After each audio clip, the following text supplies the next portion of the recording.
শুধু নাসিরউদ্দিন পাটোয়ারি কেন, এর আগে আদিবের উপরে হয়েছে, আমাদের লোকদের উপরে জায়গায় জায়গায় হয়েছে, এমনকি মা বোনদের পেটে লাথি দেওয়া হয়েছে। আমরা সবাইকে অনুরোধ করব, এটার নাম রাজনীতি নয়, এটা অপসংস্কৃতি, রাজনীতির নামে এখান থেকে বের হয়ে আসতে হবে।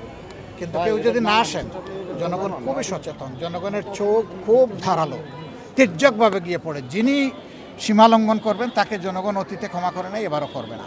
তবে আমরা এটা চাচ্ছি না, আমরা চাচ্ছি একটা সুন্দর নির্বাচন হোক, একটা মানে আমাদের মধ্যে হারমোনিয়াস রিলেশন থাকুক, এবং সেই রিলেশনটা মেনটেন করে সুন্দর নির্বাচনের মাধ্যমে দেশটাকে আমরা একটা শৃঙ্খলার দিকে নিয়ে যাই।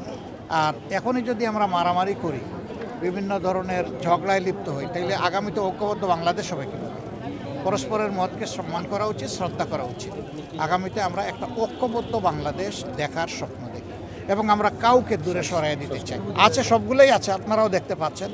তবে আমরা চেষ্টা করছি কর্তৃপক্ষ যারা আছে তাদের সাথে বিষয়গুলো নেভিগেট করা। আমরা কিছু প্রতিকার পেয়েছি, একেবারে পাই নাই তা বলবো না, তবে আরও অনেক প্রয়োজন আছে। কর্তৃপক্ষকে তাদের দায়িত্ব যথাযথভাবে পালন করতে হবে ইনশাআল্লাহ। আকাঙ্ক্ষা তো ঘুরে ঘুরে আমি বছরের পর বছর, মাসের পর মাস ধরে শুনছি, আমি তো এই হঠাৎ করে এই নির্বাচন উপলক্ষে আসিনি।